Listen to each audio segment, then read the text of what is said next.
Tulifikisha hapo last time.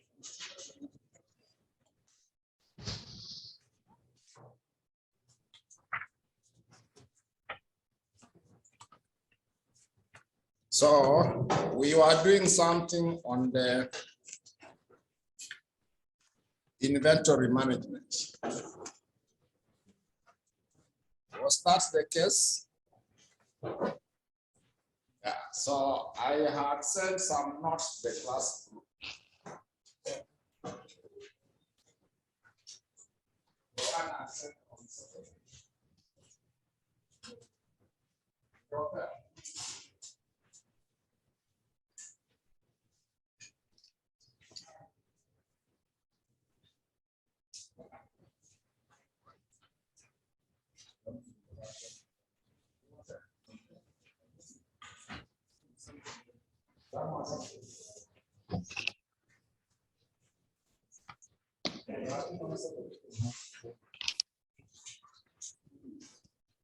How about sources of finance?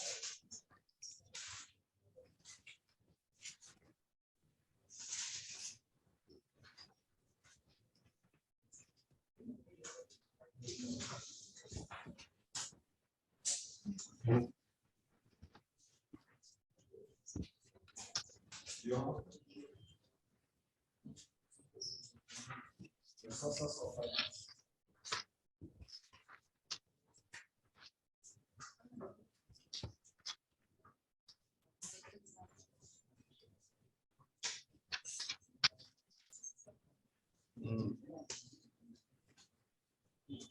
So online, there are some notes are sent to the class group.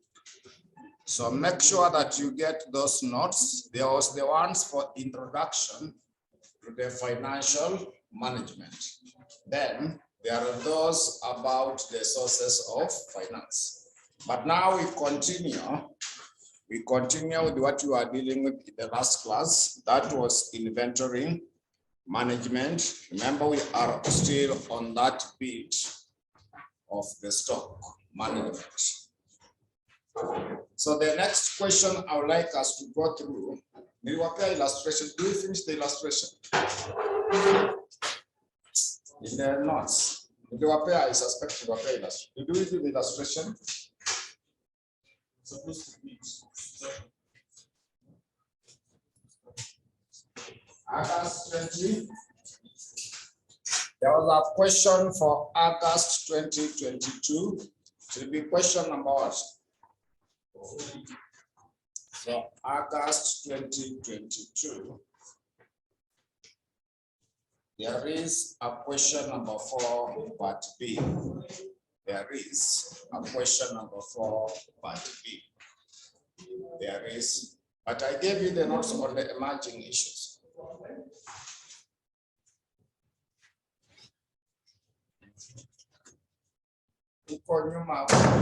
Out last month. Did I give you some notes on the emerging issues?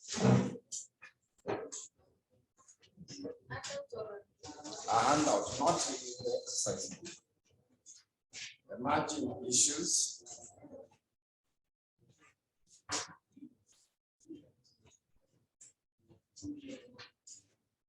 So I will get them in the course of the class, in our next class. So we can go through that question number 4, part B. So that question 4, part B, it says that the following information relates to inventory relationship of QZ Limited. So they gave you annual purchases of 2.16. Annual purchases of 2.16. That is now our R. The purchase price per unit is given as 60. That is our C. Then carrying cost is 15% of the purchase price per unit. That's now our I. Cost per order placed was 414. Desired stock level is 300 units. This stock level was in hand initially. Lead time is meant to be 7 days. Assume there are 365. days in a year. So required, Roman letter 1, they were asking you to calculate economic order quantity of the company. They want you to get the economic order quantity. Roman letter 2, optimal number of orders to be placed in a year. Roman letter 3, reorder level. Reorder level. The Roman letter 4, assuming that for any order of at least 2,000 units, the firm will get 5% discount on purchase price. Advise whether the company should take advantage of the discount offer. Let us first see how to get the economic order quantity. We need first of all to come up with economic order quantity. So, economic order quantity.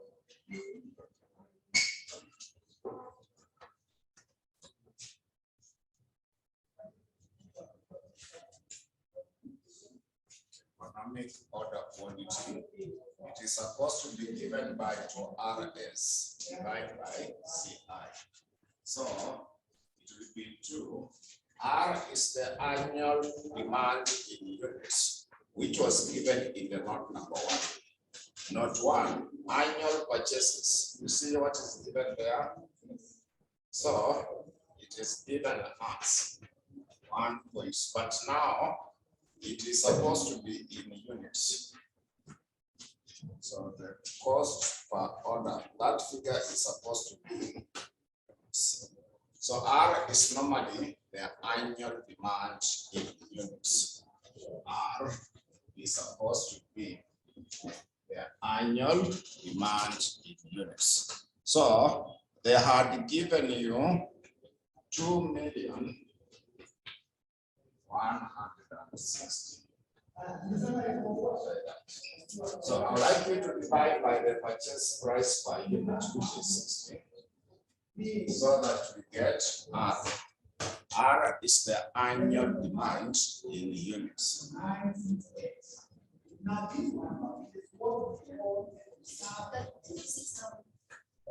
36,000.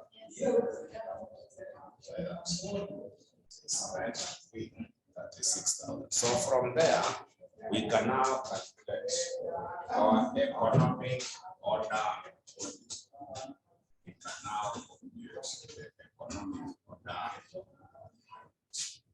So 2 multiplied by 36,000. So S is the ordering cost per order. You see the cost per order placed is how much? 200 and what? 240. Yeah. In the note number 4, cost per order placed is 240. So divide by CI. CI, you know, it is 60. I is meant to be 15%. 0.15. So 15% is the same as 0.15.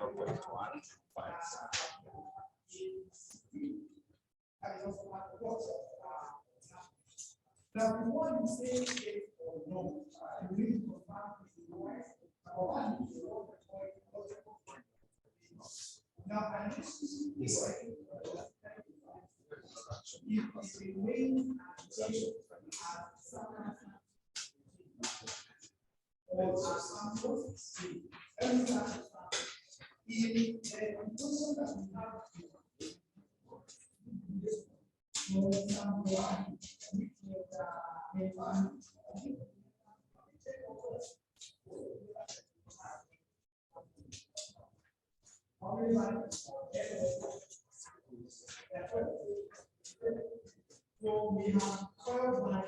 so what should be our economic order quantity?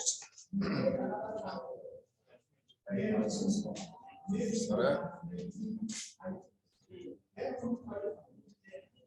You are getting how many units?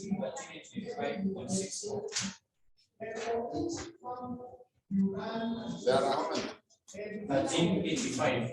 It is that 1,385.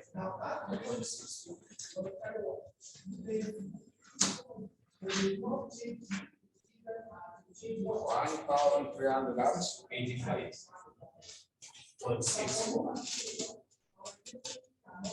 We are getting those figures. So that should now be your Roman letter 1. How to calculate the economic order quantity. How to compute the economic order quantity. So after that, we go to the Roman letter 2. Optimal number of the orders in a year. So to calculate the number of the orders,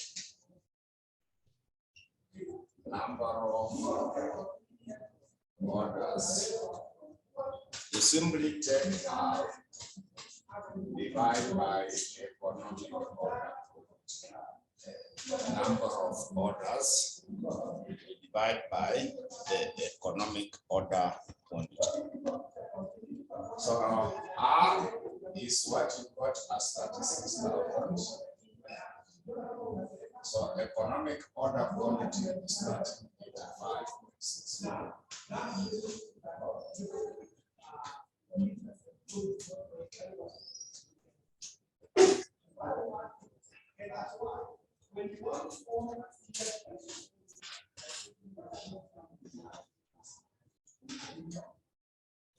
You round them off upwards, and if it is just 0.1, the number of orders, you round them off upwards. Sorry? 36 orders. 26 orders.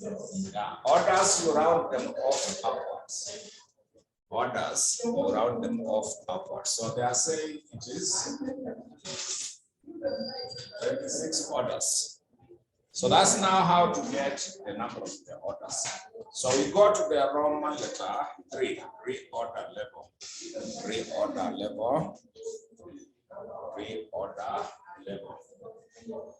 So we shall now be able to see how we should be reorder level. So when you want to calculate the reorder level, when you want to compute reorder level is supposed to be given by reorder level. It is supposed to be given by maximum consumption. Maximum consumption multiplied by maximum order period. We multiply by maximum order period.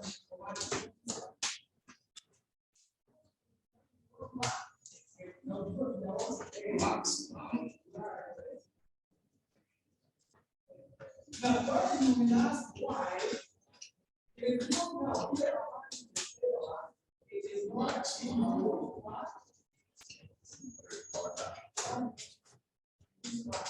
So reorder period is the same as the lead time. So the lead time is normally the period between when you make an order and when you receive an item. So that time we normally refer to it as the lead time. So maybe you can write that lead time or reorder period, lead time or reorder period. The lead time or the reorder period is the length of time taken. It is the length of time taken since an order is initiated. Since an order is initiated,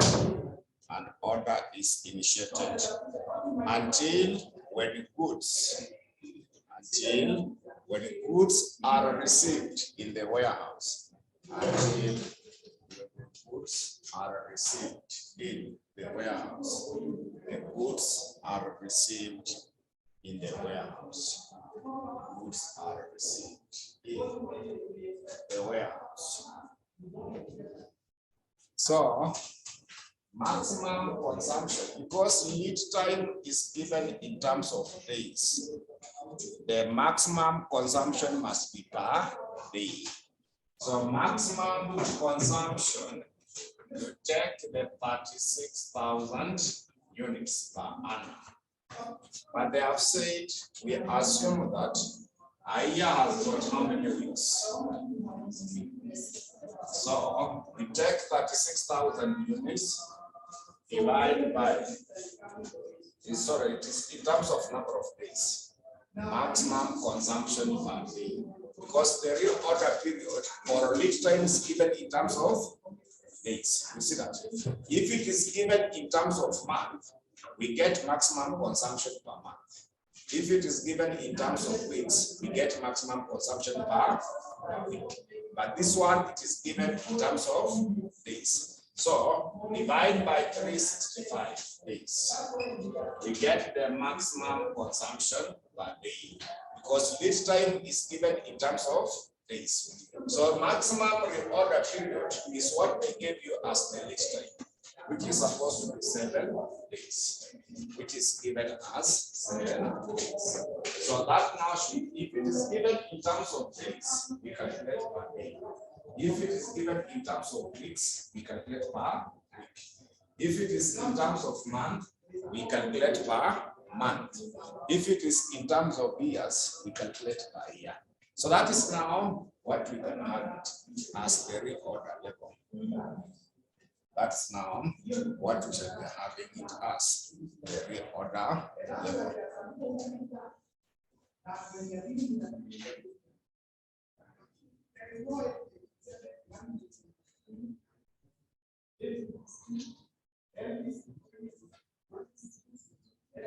Not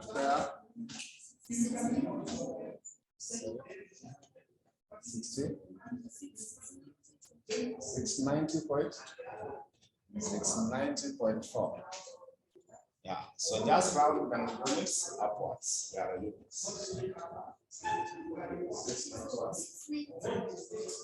690.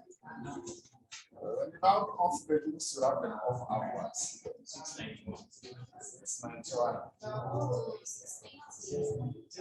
You are getting 690.4. Yeah, always for the units, we round it off upwards. Always round it. Yes. I thought what has happened is that you have bought the material. So that material you cannot use it anywhere else. So it is rather you buy enough to manufacture, right? Yeah. You see, when you make something consumable, something that you can consume, we rather buy more and have something rather than to have a shortage. Yeah. So you normally make some things like ugali. So you should be left with some unga, not to have a deficit. What happens when you have a deficit of unga? It becomes correct, isn't it? Yeah. So we round it off upwards so that we have more. 691. Yeah. So that's now on that portion. So the next item is the Roman letter 4. Roman letter 4, assuming that for any order of at least 2,000 units, the firm will get 5% discount on the purchase price. Advise whether the company should take advantage of the discount or not. So first, get the total cost at the economic order quantity. We need first of all to get the total cost at the economic order quantity. Then we shall also get the total cost using the 2,000 as economic order quantity. Then we compare them so that we see what will be the difference in terms of the savings. So when you are computing the total cost,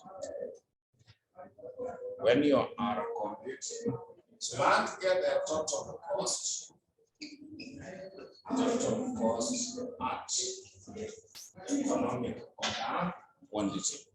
So total cost, you remember, total cost is supposed to be RC plus a half QCI plus R over Q multiplied by S. Remember, this is the purchase cost. This one was holding cost.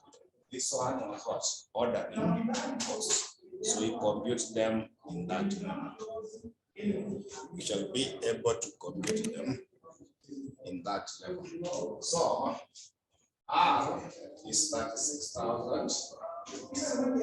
Remember the annual demand we calculated. Then C, was it 60? Then I have Q. Q is the economic order quantity. Remember economic order quantity, there were how many units?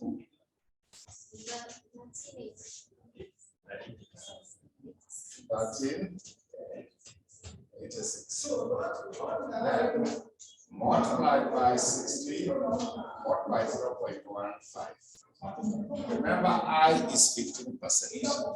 I is 15%. That's why it is 0.15. Then we also add R is 36,000. Also divide by 1386. Multiplied by S. S is the ordering cost per order, which is how much?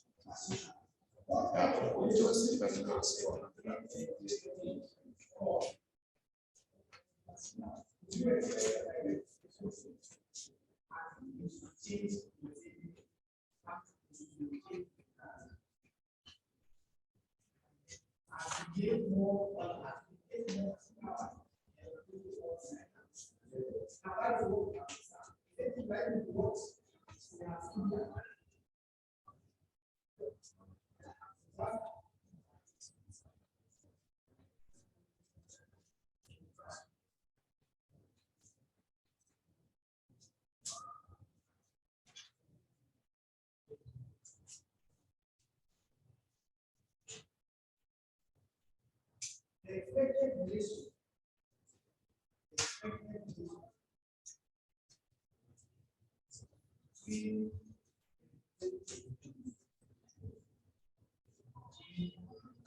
you are getting 2 millions.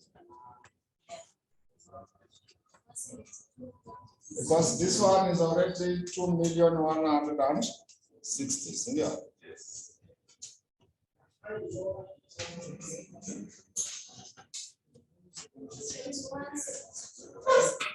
Sorry?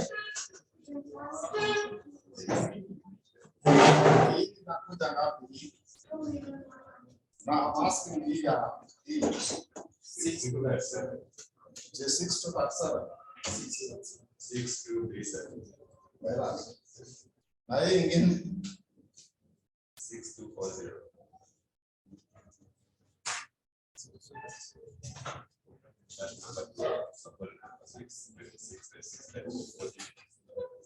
We're not going to round off the that 6.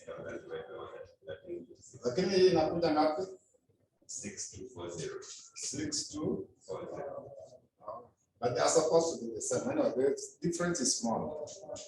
The difference is 3. But when you use the exact, the ordering and the holding cost at economic order quantity are the same. This one is supposed to be the same as this one. But the difference is in materials. When you get 37,940, a difference of 3. It is due to the rounding off. It is due to the rounding off. So that is now the total cost at economic order quantity. We shall also compute the total cost if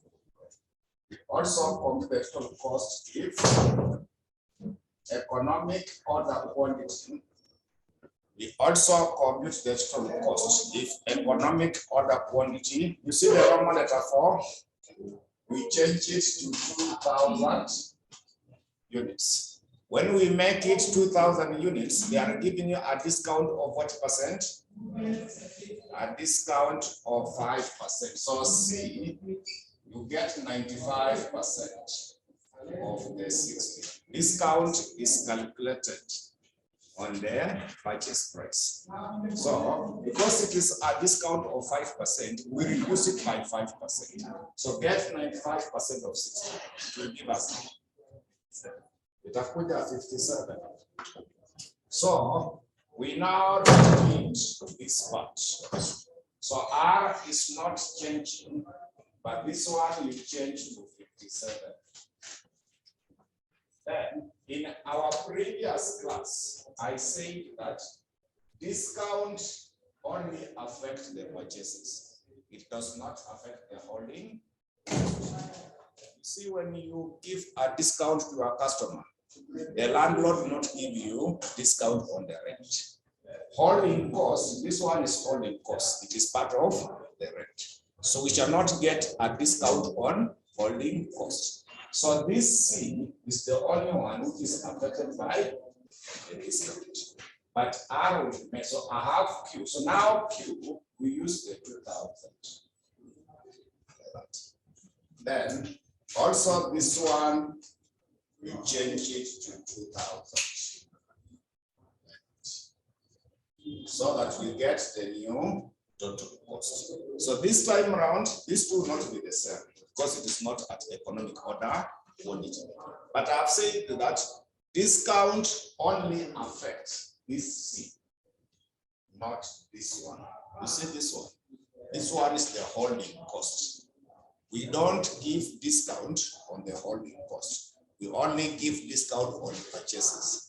So let us now get this total cost compared with the cost at economic order quantity. Then we make a decision. Compare the cost at the economic order quantity. Then we make a decision.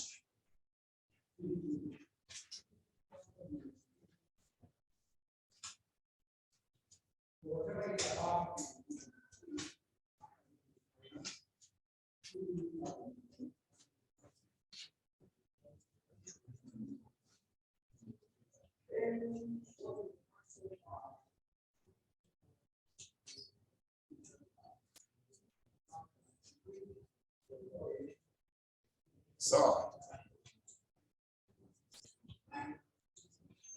which one is more? The one at economic order quantity or the one with discount?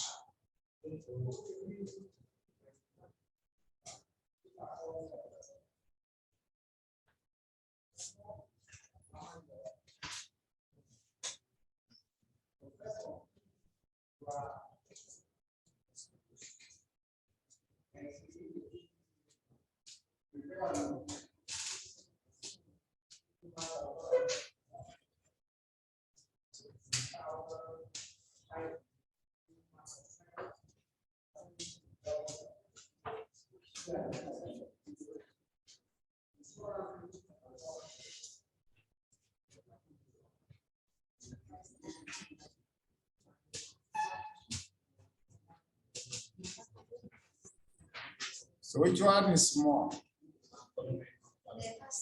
The one for the economic order quantity was more. So we shall accept the discount. So let us summarize that. Accept the discount offer. accept the discount offer, accept the discount offer as it leads to the savings in the total cost. Accept the discount offer as it leads to the savings in the total cost. Accept the discount offer as it leads into the savings in the total cost. So that is now about that element. So in the handout I've given you, you can see the management of the working capital. We have now finished on page 3.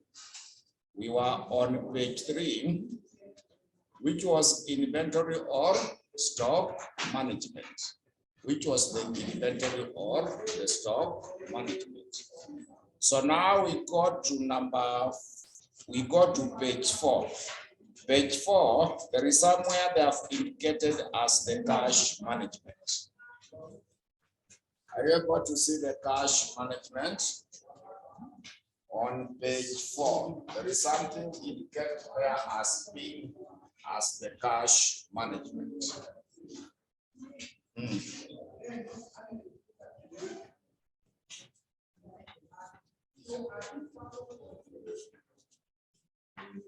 We are now on page 4. We have finished that page 3. Page 3 was inventory or stock management.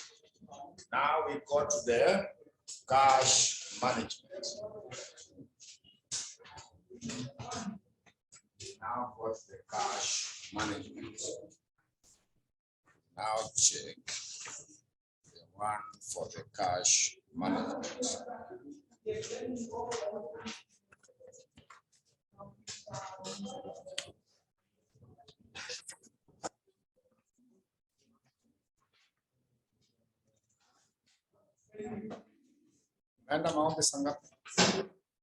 we can have a short break for the prayers. When we come back, we start now on the cash management.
So we can now proceed on that element of page 4. So page 4, it is about the cash management. That particular page 4, it is meant to be when it comes to the cash management. So let us go through the cash management. Let us now go through the cash management. So when it comes to the cash management, they have stated that there are normally two models of the cash management. There are normally two models for the cash management. So there is the formal cash management model, then Miller and Oro's cash management model. So we start with the first one, which is supposed to be the formal cash management model. So when you check through that formal, they have said that the model was developed out of the economic order quantity. We have already seen how to calculate the economic order quantity. We have seen how to calculate the economic order quantity. So that model was developed. So I've already shown you the formula on how to get economic order quantity. Remember when you are dealing with the cash stock management? So I gave you the formula on how you could be able to compute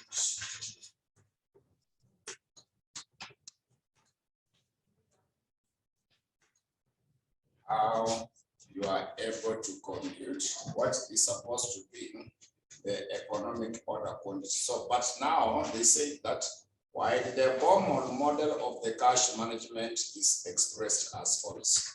So this is the model, you write it down because it's not clear in the handout. So C is supposed to be given by 2 FT, then divided by K. So that formula should be able to appear in that manner. So C is supposed to be equal to 2 FT divided by K. So they have said that where K is interest rate on the marketable security, K is meant to be the interest rate on the marketable security. Then C is the optimum cash balance. C is the optimum cash balance to be raised by selling the marketable securities. Then F is the fixed transaction cost of selling the securities per transaction. Then T is the total amount of cash required for the entire period. The total amount of the cash required for the entire period. So I've also given you assumptions of the Baumol's model. I've given the assumptions of the Baumol's model. So number one is that the company's cash balance, the company's cash expenditure is known in advance and it is constant. Number two, the rate at which cash will lose value is constant per period. The rate at which cash will lose value is constant per period. Not number three, there are investment opportunities in which short-term cash can be invested into, and it is possible to convert this investment into liquid cash within a short period of time. Number four, there is no buffer stock or cash allowed to be kept by the company. Then number five, There will be other normal costs of holding cash, which may increase the average amount held. So I've given you the reasons why individuals and firms will hold cash. One of the reasons is what? Transaction purpose. We require cash for the transaction purpose. All of you today have transacted something, right? After come or buy sweets, that is a transaction, right? So you require cash for transaction purposes. Then they are saying that cash balances are necessary in the business operation. Payments have to be made in cash, and the amount required or method is normally deposited in the bank. Therefore, payment is normally a routine transaction for the business. Number two is for precautionary measures. Number two will be for precautionary measures. When it comes for the precautionary measures, remember there is some cash you must have it in your pocket, not even for consumption, but it is for some risks that you may incur. You see, like today, so you know how much you normally pay as fare when you go home. So assuming it rains, the fare may not remain. So it normally goes up. So you need to carry something extra for precautionary measures. So that's now when it comes for precautionary measures. So under that is cash inflows and outflows of the company are normally unpredictable. Hence, a company maintains a given minimum cash balance as a reserve for any future emergency. Number three is for speculative purpose. Speculative purpose. So when it comes to speculative, cash balances may be held to enable the government to take advantage of bargaining power in order to receive any quantity discount being offered by the supplier. Not number four is financing the borrowed amount. Financing the borrowed amount. Then there is also number five to enable the government to pay its bills on time when they fall due, hence enabling the company to maintain the required liquidity level. This will reverse in the credit rating of the company. So there is some questions in your past papers in that element. There are some questions in your past papers in relation to that. So that's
So I was trying to refer to a question. I was referring to a question in the sitting of December 2021. December 2021. December 2021. December 2021. Question number 5, part B. The one for the exam, not the pilot. December, mine is on page 16. Mine is on page 16. There is a question number 5, part B. There is a question number 5, part B. There is a question number 5, part B. Are you able to see where they say that analyze 3 motives of holding cash? Are you able to see that part? Yeah, so the three motives of holding cash are basically the reasons why you need to have cash. There are the three ones: the transaction purpose, the precautionary measures, and also speculative purpose. Those are the three main reasons why we require cash. Then you can add those other two. You can be able to add those other two when it comes now to that portion. So that is now about part B. But now there is that part C of the question. There is the part C of the question where they say that Jamin Limited generates shillings 100,000 per month. Excess cash, which it intends to invest in the short-term securities. The interest rate can expect to earn on this investment is 10% per annum. So the transaction cost associated with each separate investment of the fund is constant at how much? At 500. So required, Roman letter 1, they wanted you to get the optimal amount of cash to be invested in each transaction. That's the same as our C. Then Roman letter 2, number of transactions per annum. Roman letter 3, total cost of making the transaction. Then also opportunity cost of holding cash per annum. So let us first check the Roman letter 1, the optimal amount of cash to be invested. So we are using the overall cash management model. C is supposed to be equal to 2FT divided by K. So we identify those items. So F is supposed to be the fixed transaction cost per transaction. F is meant to be the fixed transaction cost per transaction, which is given as 500. So they say that the transaction cost is meant to be 500. Like that. Then T is the total amount of cash required per annum. So they gave you per month.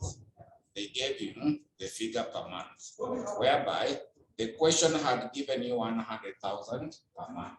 So you take the 100,000 multiplied by 12 months. We multiply by 12 months. So when we multiply by 12 months, it will give us how much? Is it 1.2 million? How much? 120,000. 1.2 million. Yeah, and then K is the interest rate. K is supposed to be the interest rate, whereby the question had given us 10%. We are given 10%. Now from there, our C, to calculate our C, we use the formula. It is 2 multiplied by 1.2, multiplied by 500. So 10% is the same as 0.1. 10% is the same as 0.1. Then come up with that motion.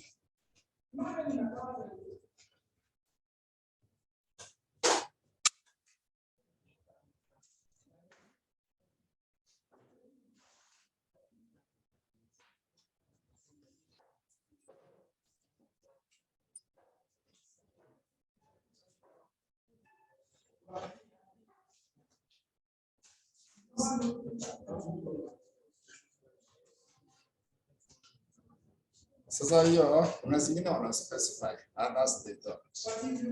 But when there are normally two models, the one for the Baumol and Miller and Oro. When you go to the Miller and Oro, you'll see the content.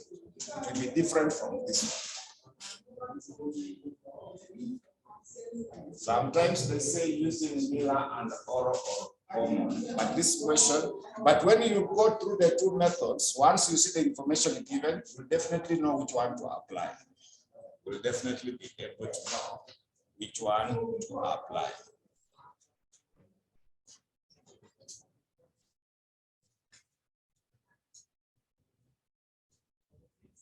So we are getting how much?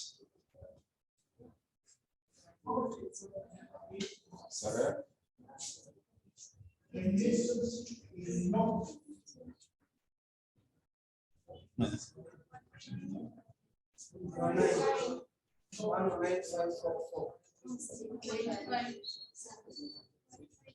So when you round off will be 545.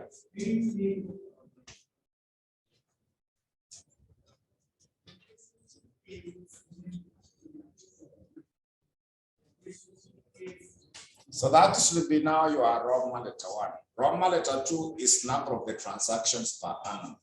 Number of transactions are the same as the number of orders because it is derived from economic order quality model. So number of transactions are the same as the number of the orders. Number of the transactions will be the same as the number of the orders. The same as the number of the orders. So number of transactions or number of orders it is supposed to be given by T divided by C. Just take T divided by C. So your T is 1.2. C is supposed to be 109, 545, 109, 545.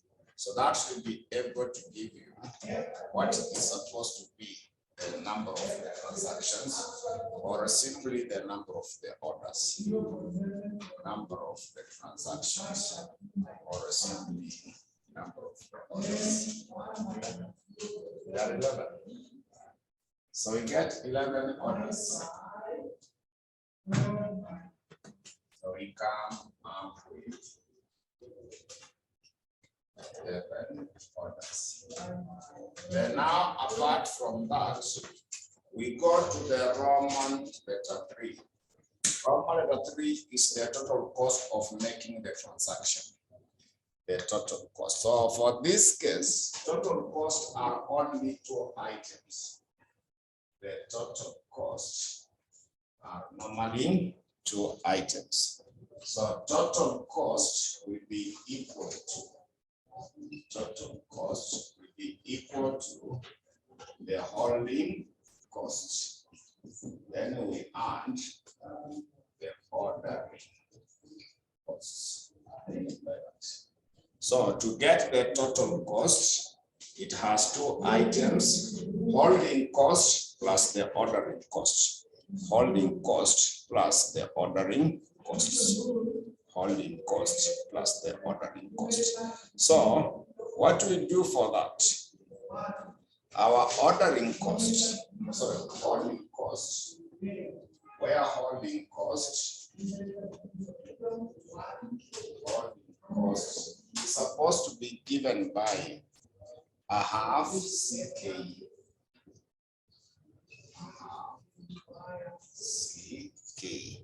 So remember the half QCI under the economic order quality, but this one we get a half CK. So that's the same as a half.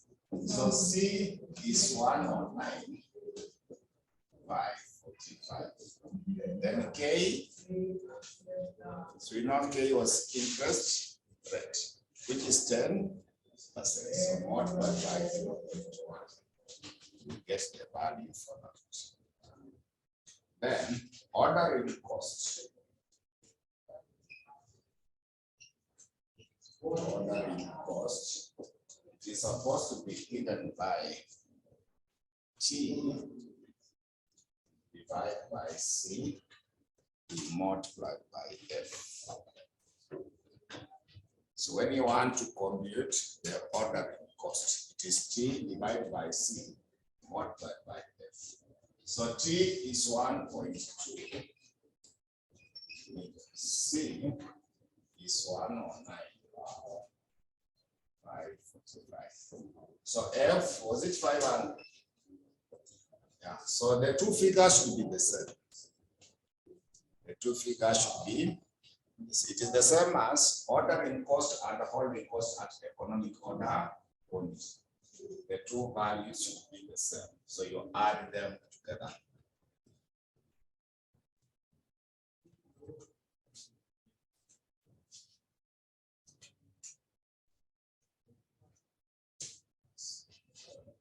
At the economic order auditing and also at the optimal cost, the two items should be the same.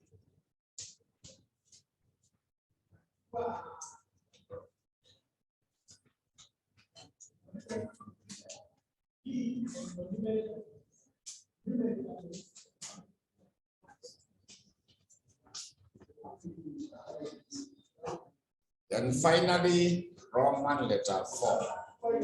The opportunity cost of holding cash per annum. The opportunity cost of holding cash per annum. So opportunity cost is the same as the total interest. The opportunity cost of holding cash per annum is the same as the total interest. So total interest.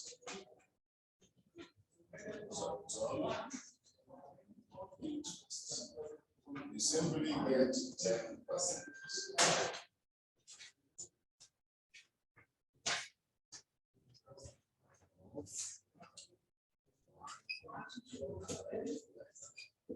So total interest is the opportunity cost.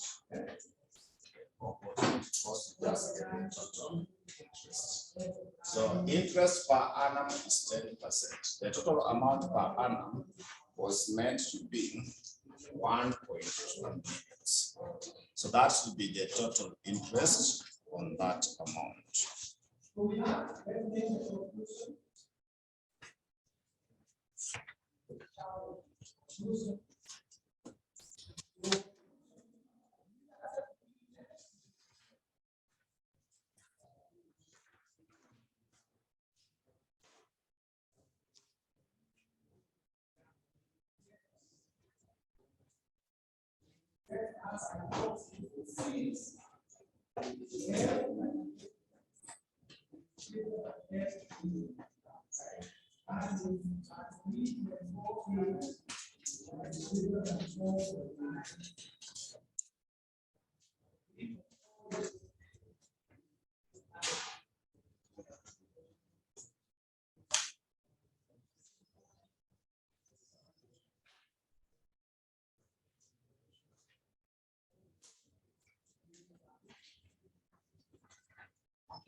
So the other question, we can also check November 2011, question 4, part B. We can also check November 2011, question number 4, part B.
So it is on page 98.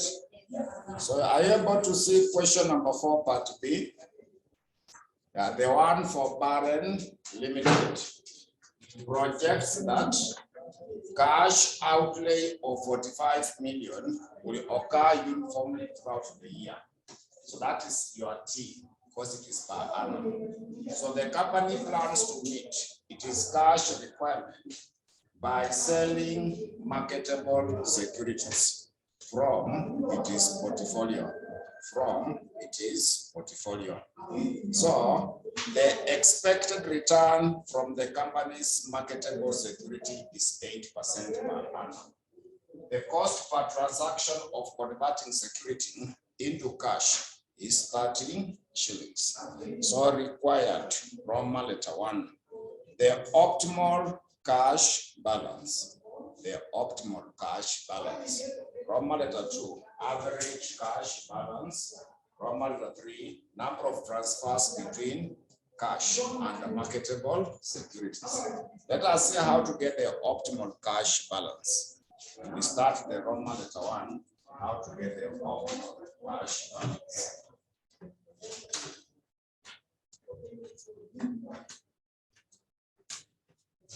So optimal cash balance is the same as it is supposed to be given by 2FT divided by K. Get the square root. So F is the transaction cost per transaction. You can see they gave us 13 shillings multiplied by 13. T is the total cash required in a year. Here they gave us 45 millions. So multiplied by the 45 millions. Then you divide by K. K is the interest rate. It is what percent? 8%. 8% is the 0.08. Then get the square root.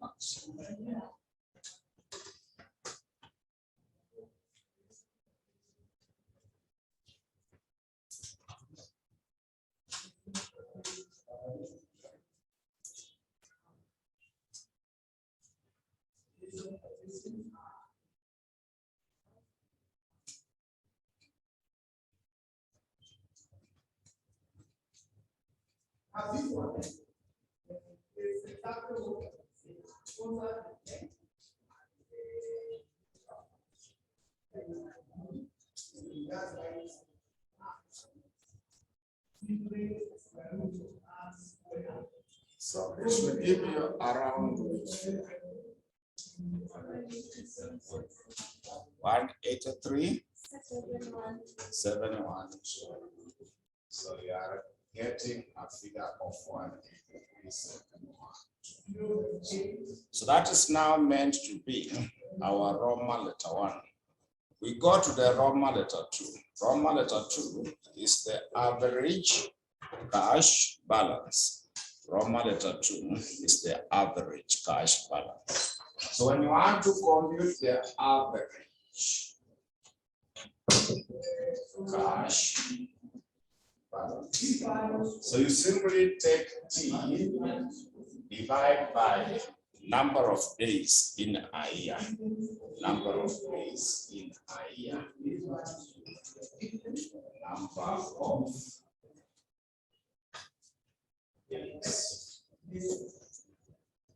year. Want to get the average, so T, we know it is 45 minutes. So we need to know how many days were given in a year. If the question is silent, we normally assume a year has got 300 and what? So we can use 365 days. We divide by the number of days in a year. We assume there are 365 days in a year.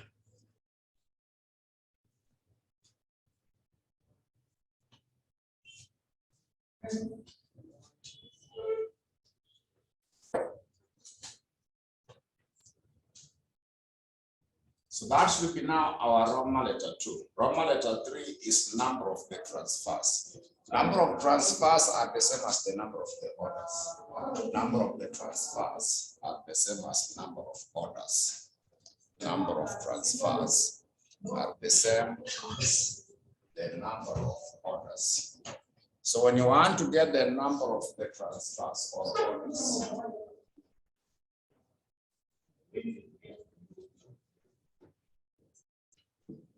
supposed to be G divided by C. Number of transfers or orders are supposed to be G divided by C. So you take,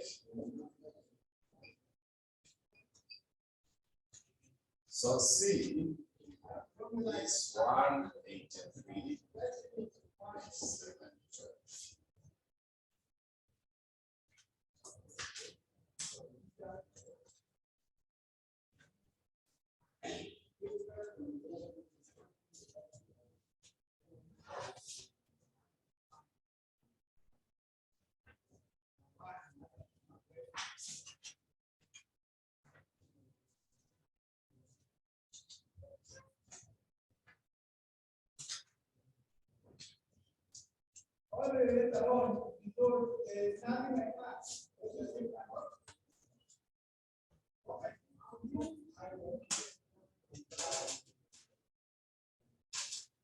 So we are getting how many orders?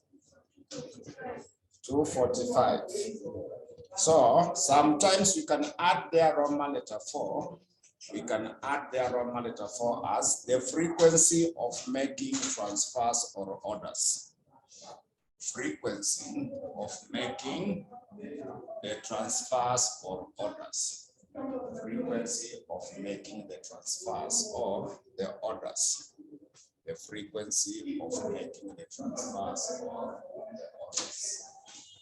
Frequency of making the transfer or orders. So what you do in that case, we say that we got how many transfers? So 245 transfers are for 365 days. Is for 365 days. How about one transfer or order? One transfer will take how many days? So when you want to know the frequency, you simply say that 245 transfers are for 365. How about one transfer or order? So you cross multiply and you see one transfer or order will take how many days? One transfer or order take how many days? Sorry? That's only 2 days.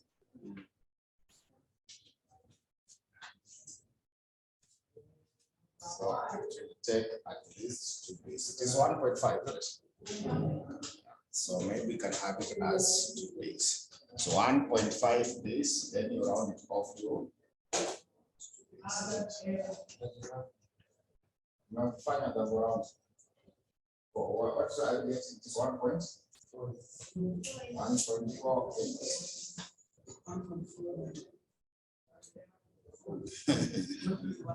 Lakini unapata ngapi? 1.49.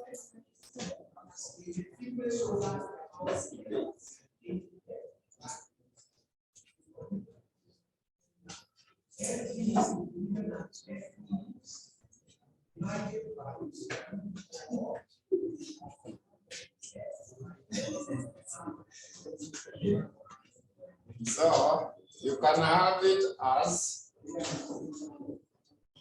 but finally, roughly it is. You can just write that. Just write it. 1.5 is roughly it is. So I also want us to get the total cost. They did not ask, but I also want us to calculate the total cost. The question did not ask, but I also want us to get the total cost. So total cost of maintaining the cash balances, we can also get the total cost. So total cost, we start with the holding cost. Holding cost. Remember, it is a half CK. It's meant to be a half CK. So it will be a half. So C, we say C is 100 and what? Sorry? 183, 700 and K, we know it is 0.08. K, it is meant to be 0.08.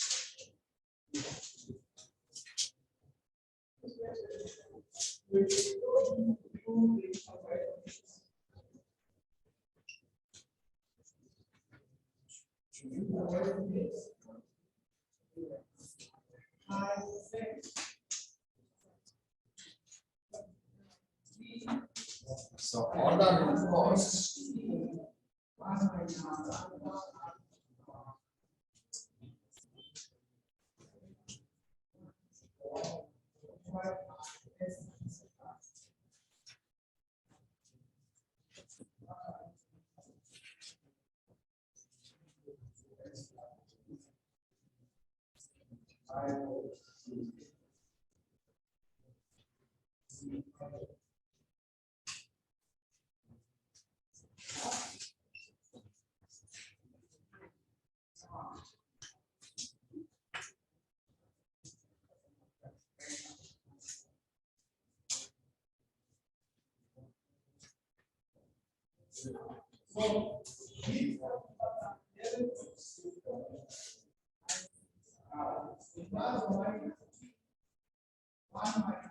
so that's now the home model of the cash management.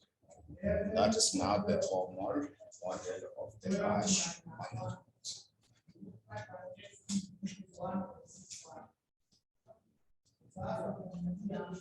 So the two figures will be the same. The two figures are meant to be the same.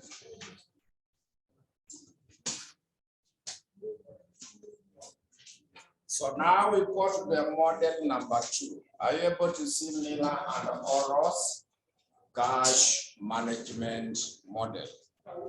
Now we go to the model number 2 as Miller and Oros cash management model. Number 1 was the formal cash management model. We now check the one for Miller and Oros cash management model. So when it comes to Miller and Oros cash management model, we summarize that it was developed out of the limitations and assumptions of the formal cash management model.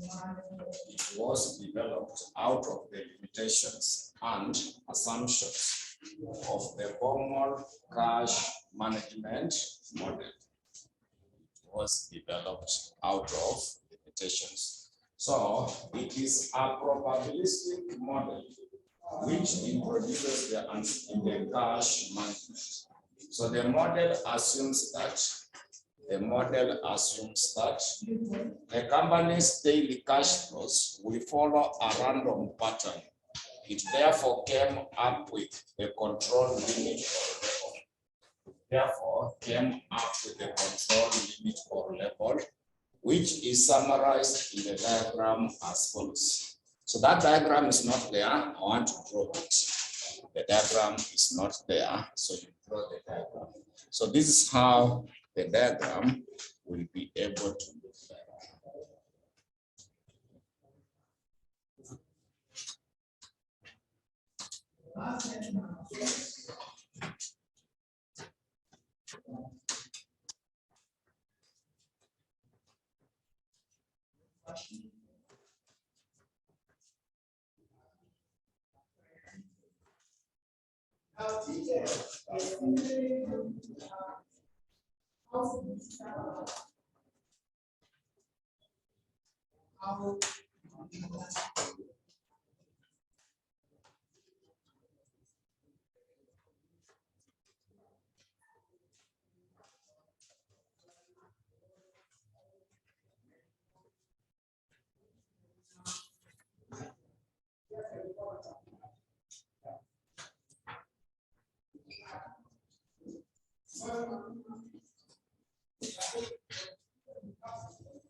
So on the y-axis, we have the cash balance. On the x-axis, we have the time. So this is the lower cash limit, which we should be using. Then the other one is supposed to be the optimum or the target. Optimum or the target or return. So we use the, this is the upper cash limit. The upper cash limit, that is the percentage.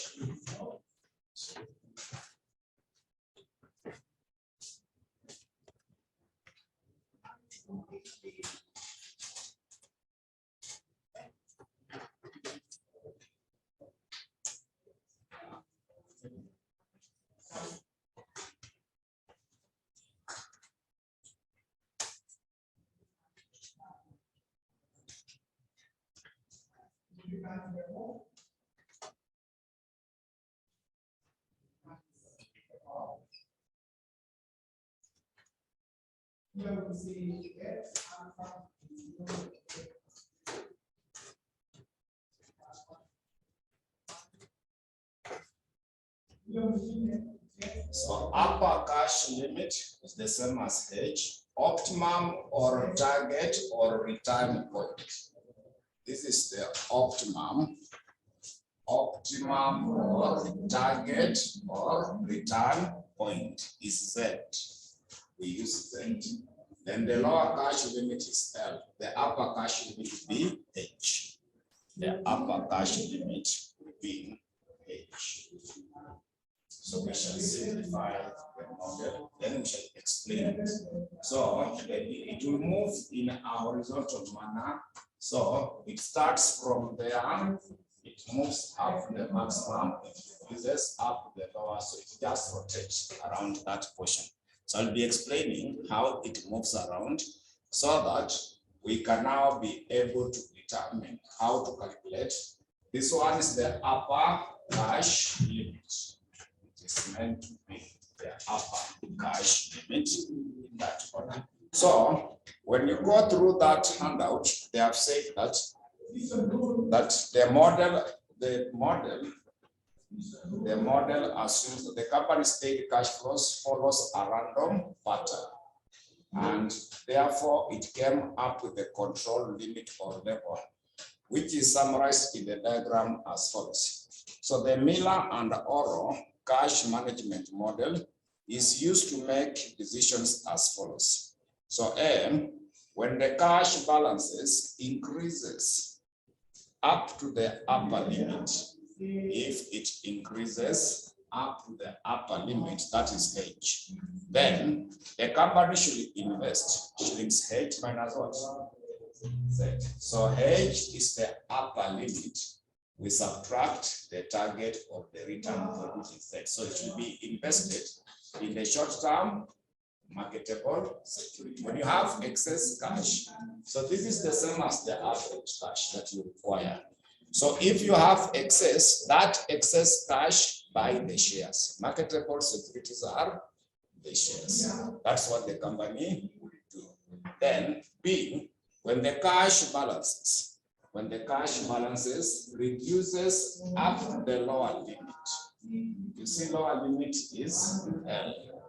then the company should convert shillings Z minus L from the short-term marketable security into cash. When you have deficit, now you sell the shares to go back. So the amount of the shares you sell should be the same as the difference between Z minus L. Then they have given you number C. If the cash balances are along the optimum limit, that is at Z, then there is no action that should be taken. Then they have said that according to Miller and Oro, the lower cash limit L is normally provided from the company's experience, and it is always what? Given. That's now how to get the lower cash. It will always be given. But now there is the one for the optimum or target for it. So I did not give you the formula, but I want to give you the formula for that. I want to give you the formula for that. So the optimum or the target is the same as Z. The optimum or the target is the same as what? Z. So it is supposed to be given by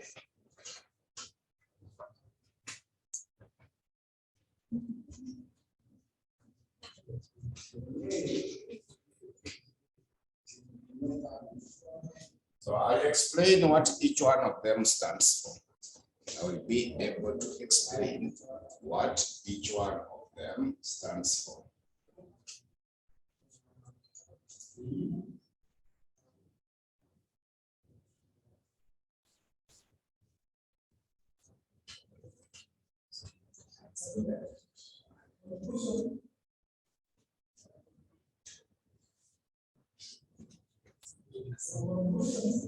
So I'm about to explain what is there.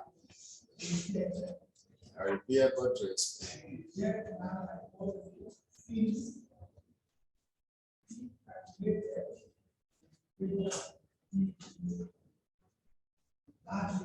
So we have written all that information.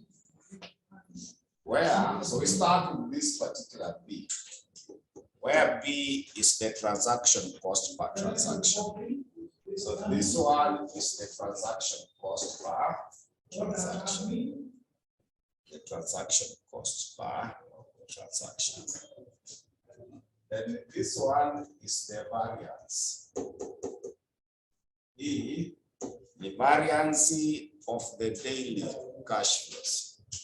Variance of the daily cash flows. So mnakumbuka standard deviation.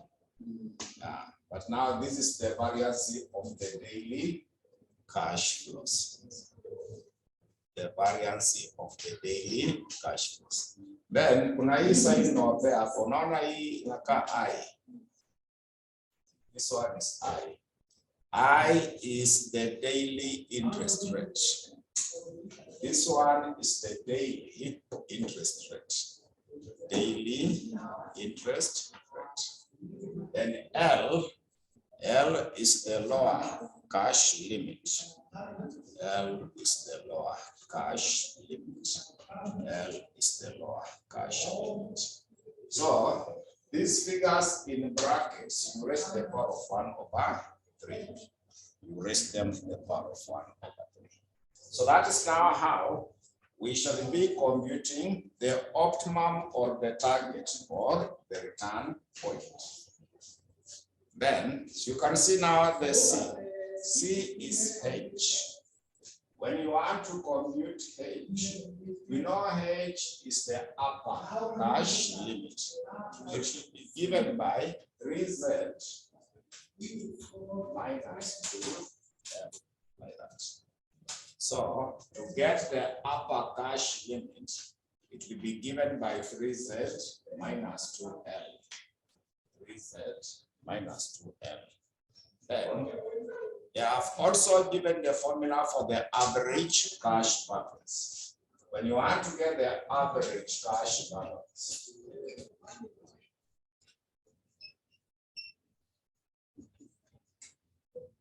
so average cash balance should be given by 4Z minus L. Then we divide by 3. Average cash balance should be given by 4Z minus L divided by 3. Then I've given you the spread. The spread is the difference between the maximum and the minimum. So spread, you simply take H minus L. When you want to get a spread, you simply take H minus L. So that's now the summary, but there are several questions in your past papers. There are several questions.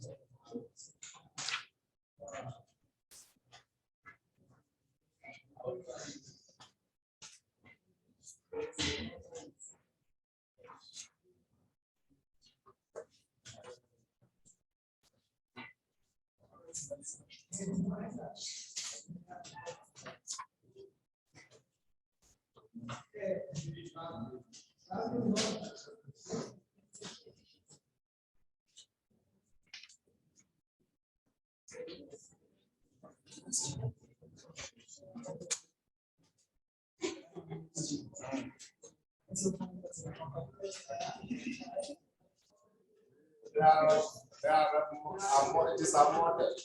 They are approved.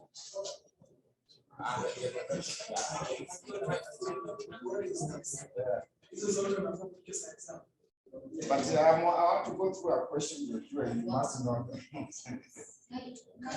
Yes. No, I'm just showing you the question so that we do it in the next class. Yeah, I just want to show you a question for you to know that. Now that's a bit experience. Give us in terms of the concept. Yes, I will do. When I do it, I'll give you the concept behind it. The issue is cash management. So, now, for example, why are that? That's why now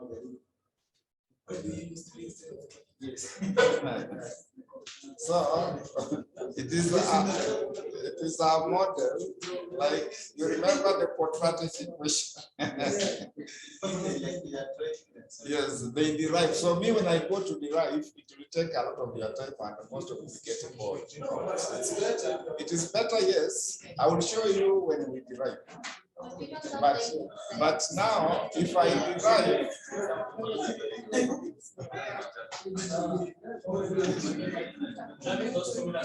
personally, it is so easy to derive. I can be able to derive all of them and then model. So maybe we can just refer to one of the questions. There is a question. We can just go through a question briefly before we do it in the next class. So this is a question for November 2020. When you check November 2020, there is a question number 3, part A. November 2020. There is a question number 3, part A. Mine's on page 28. November 2020. There is a question number 3, part A. November 2020. There is a question number 3, part A. You see on page 28. Yeah, so that question reads that the following information relates to Power traders. You see that information? So number 1, minimum cash balance. That is L. We have given you how much? 8,000. The minimum cash balance has been given as 8,000. Then the variance of the daily cash flows, they gave you 4 million. Equivalent standard deviation is 2,000. So if they give you the standard deviation, you square in order to get the variance. Yeah. So you see they have given you both. The standard deviation is 2,000. But when you square 2,000 is when you get 4 million, isn't it? Yeah. So the variance is also given. Then transaction cost for buying or selling the security is given as 50. So that 50 is the same as B. B. Yeah. That's now the transaction cost. Then interest rate is what percent? 0.025% per day. So required. So this one they have specified using Miller and Oro. This after all this double R model of managing cash determine the following. Roman letter one is what? The spread. So spread we have said is the same as what? H minus L. Then Roman letter to the upper cash. So we cannot compute the spread until you have calculated the upper cash. You see H. Yeah, first you must get H before you. So the examiner was able to mix. You start with calculating H, but before you get H, you must also get what? So the starting point should be Z. Then you go to H is when you go to the spread. So what I have simply done is to simplify the formulas so that when it comes now, when we have time, it is possible for me to derive all of them. But for your case, with the time, while you are paid, that point, because they have a lot of time. But I want us to summarize it so that just in case, but as we do it, we get to understand. So Roman, you are to start the Roman letter 3, you go to Roman letter 2 before you go to the Roman letter 1. Then the last part of the question, you see the Roman letter 4. Propose the decision rule for cash management to the company based on your calculation. So I've given you 3 rules. When cash balances goes up above the optimum level, I've said the difference will be converted into marketable security. When it goes below the minimum level, the average level, you sell the shares to get cash in the bank. Then when it is average, we don't take any action. So that's now the concept. My concern is simply to summarize the concept so that we use it for the purpose of our exam. But finally, I'm going to explain how to derive them briefly. Because if I do it from the start, even time for calculating the question may not be available. So in our next class, that is what we shall do. For now, I want us to stop there. Yes. Sorry?